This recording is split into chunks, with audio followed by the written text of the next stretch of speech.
Movie की शुरुआत में हम हेवॉन नाम की लड़की को देखते हैं जो कि बैंक में काम करती है। रोज की तरह जब वो बैंक से घर लौट रही होती है तो उसे सड़क में कुछ लड़के दिखाई देते हैं जो कि एक लड़की के साथ बदतमीजी कर रहे थे, पर वहाँ पर कोई भी उस लड़की की मदद नहीं करता। वो लड़की हेवॉन के पास भी आती है पर हेवॉन भी उसे अनदेखा कर देती है और वहाँ से चली जाती है। अगले दिन जब पुलिस उन लड़कों को पकड़ कर उनकी पहचान करवाती है तो हेवॉन उन्हें पहचानने से मना कर देती है क्योंकि वो किसी भी फालतू लफड़े में नहीं फंसना चाहती थी। पर उस लड़की का पिता हेवॉन के सामने आकर उससे गिड़गिड़ाने लगता है और कहता है कि प्लीज पुलिस को सच बताओ, पर हेवॉन को उनकी बातों से कुछ भी फर्क नहीं पड़ता, जिससे हमें साफ पता चलता है कि हेवॉन एकदम पत्थर दिल लड़की है, बस अपने काम से काम रखती है। फिर जब वो वहां से जाने लगती है तो वही लड़के उसकी गाड़ी के सामने आ जाते हैं और उससे कहते हैं कि अपना मुंह बंद ही रखना, वरना तुम्हारे साथ भी वही होगा जो उसके साथ हुआ। खैर, फिर हम देखते हैं बैंक में हेवॉन के पास एक गरीब औरत आती है और उसे लोन देने को कहती है, पर हेवॉन लोन देने से मना कर देती है। वो बूढ़ी औरत कहती है, तुमने मुझसे वादा किया था कि तुम मुझे लोन दिलाओगी, प्लीज ऐसा मत करो। पर पत्थर दिल हेवॉन उस गरीब बूढ़ी औरत पर चिल्लाने लगती है और सबके सामने उसे जोर जोर से डांट देती है।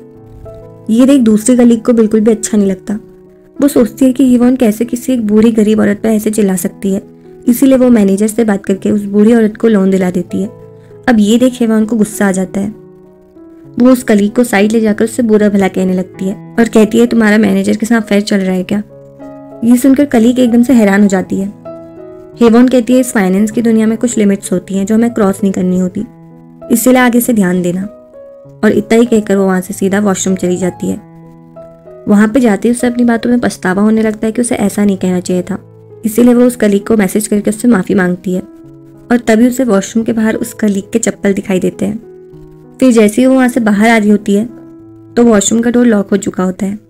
हेवॉन को लगता है कि उस कलीग ने उसके साथ ऐसा करके किया है बदला लेने के लिए, इसीलिए उसे और भी ज्यादा गुस्सा आ जाता है। वो जैसे तैसे दरवाजे को खोलकर बाहर आती है तो गिर जाती है।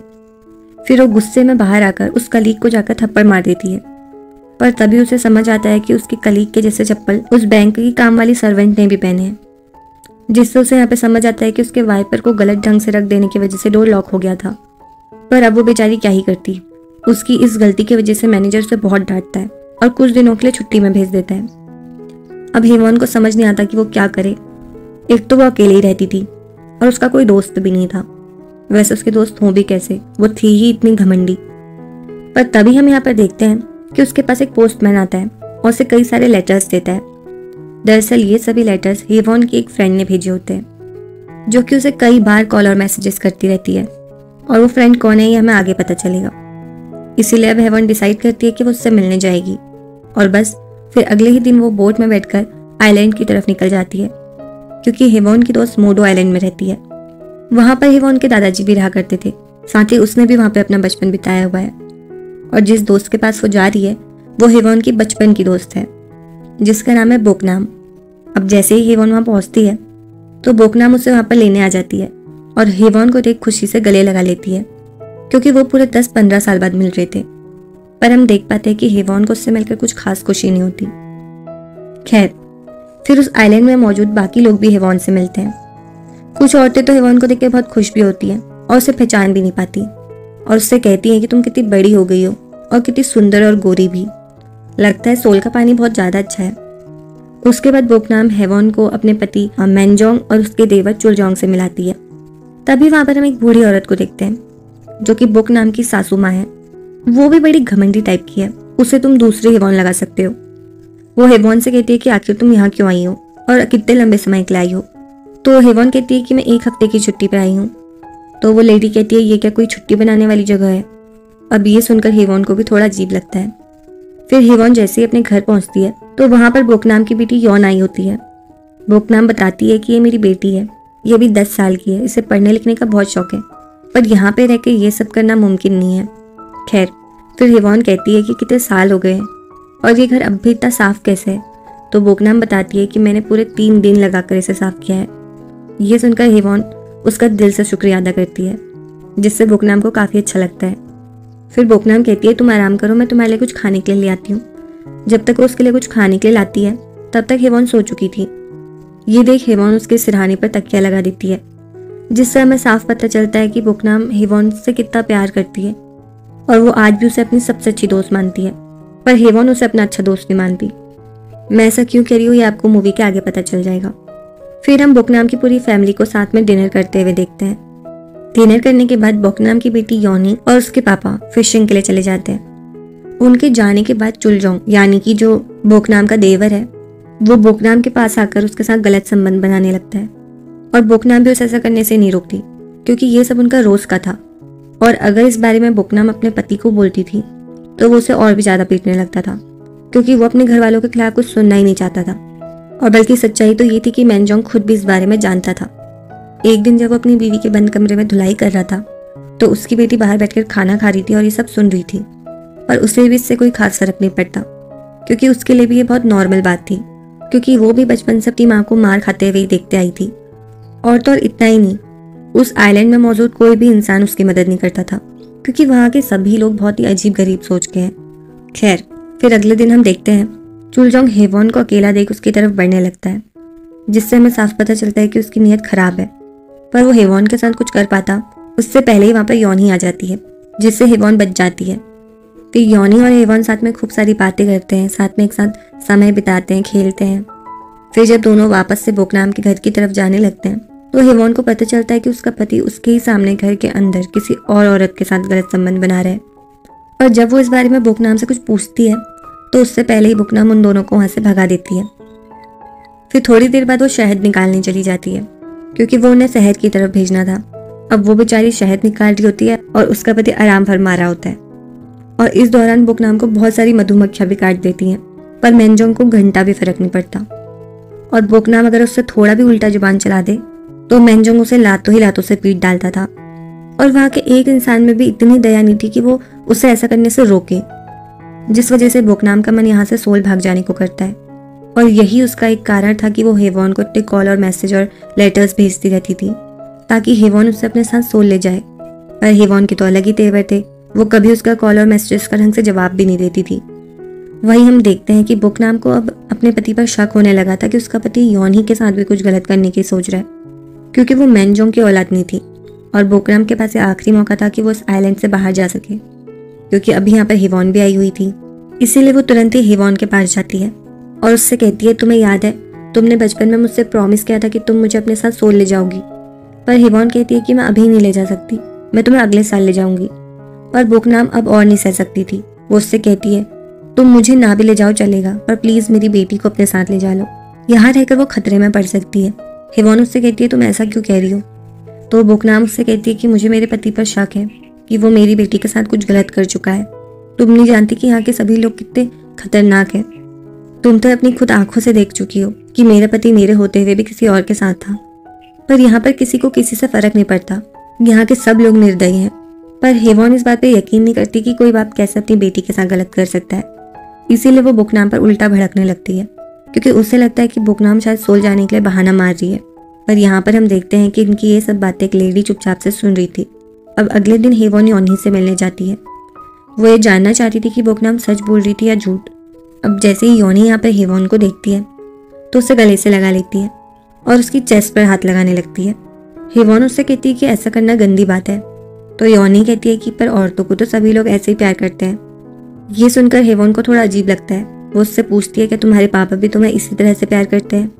तो योनी बड़ी ही अजीब तरीके से मुस्कुराने लगती है जिससे साफ पता चल रहा होता है कि उसके पिता ने उसके साथ शायद कुछ गलत किया है, जिससे हेवॉन को यकीन आ जाता है कि बोकनाम कहीं ना कहीं सच बोल रही थी। पर तभी वहाँ पर बोकनाम की सासू माँ आ जाती है और हेवॉन से कहती है कि बोकनाम एक नंबर की झूठी है, वो कुछ भी बोलती है। सच तो यह है कि उस भिखारन को मेरे बेटे ने अपनाया है और तो योनी तो मेरे बेटे की असली बेटी भी नहीं है, फिर भी वो उसे पाल रहा है। अब ये सुनकर हेवॉन थोड़ी शॉक होती है। वहीं दूसरी तरफ हम देखते हैं बोकनाम मन बना चुकी थी कि वो अब यहाँ पे और नहीं रहेगी। इसीलिए वो अपने पति के पैन से कुछ पैसे चुरा लेती है और बोट वाले को कॉल करके बुला लेती है और फिर तुरंत ही अपनी बेटी को लेकर बोट की तरफ निकल लेती है। पर वो बोट में नहीं बैठ पाती क्योंकि बोट वाले आदमी ने इस बारे में पहले ही मेनजोंग को बता दिया था क्योंकि वो उसी का दोस्त था। फिर इतने में ही मेनजोंग भी वहां पर आकर घसीटते हुए बोकनाम को वहां से ले जाने लगता है। उसकी बेटी अपने पापा से बहुत भीख मांगती है कि माँ को मत मारो, पर ऐसा कहने में उसका पिता उल्टा उसे भी मारने लगता है और वहां पर मौजूद कोई भी औरत उसकी मदद नहीं करती और भी बोलती है कि इसे और मारो तभी ये अपनी औकात में रहेगी।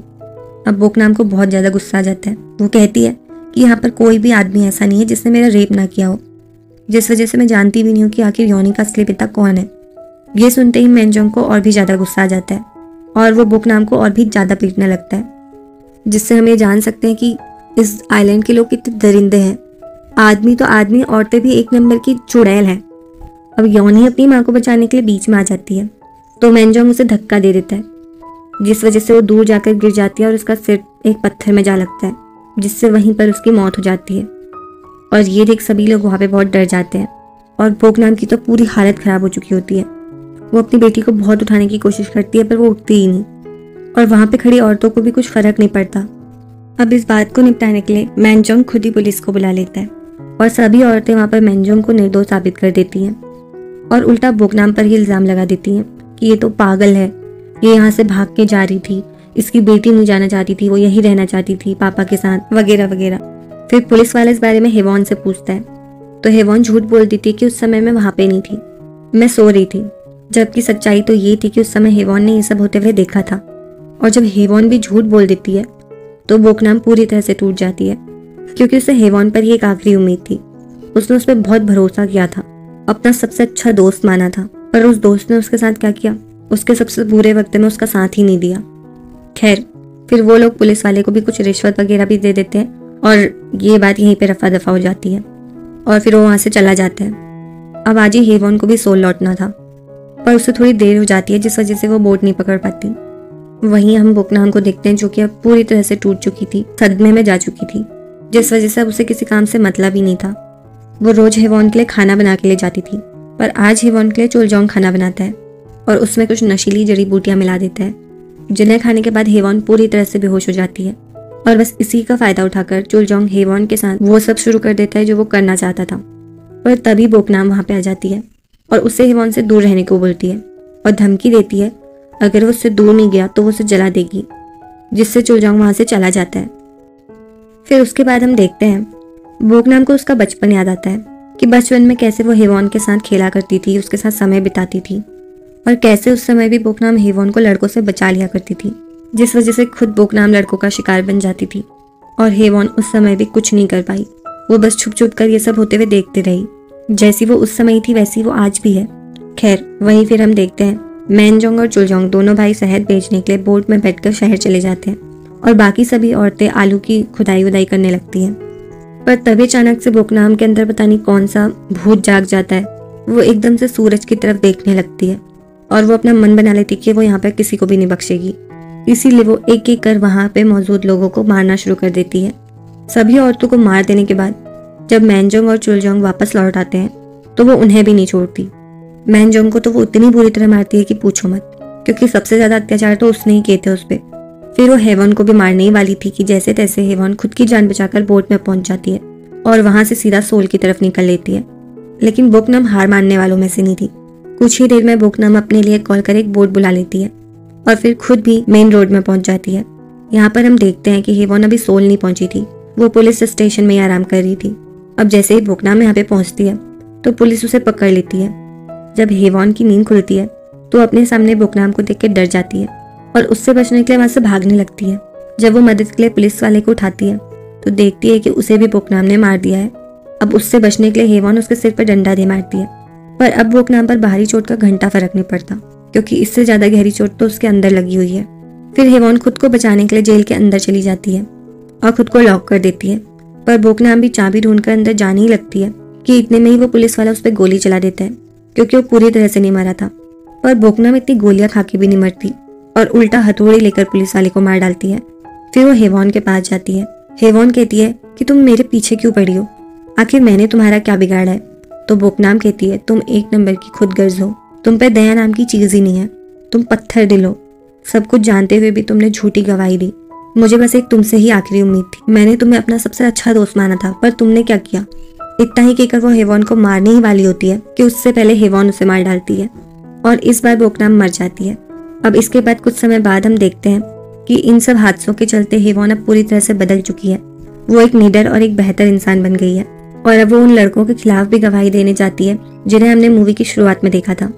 इसके बाद वो उन लेटर्स को पढ़ने लगती है जो उसे बोकनाम ने भेजे थे जिनमें वो देखती है कि बोकनाम उसे अपना कितना अच्छा दोस्त मानती थी और वो उससे उसकी आखिरी उम्मीद लगाई हुई थी कि वो उसे उस आइलैंड से बचा कर ले जाएगी ताकि वो सोल में एक बेहतर जिंदगी जी सके।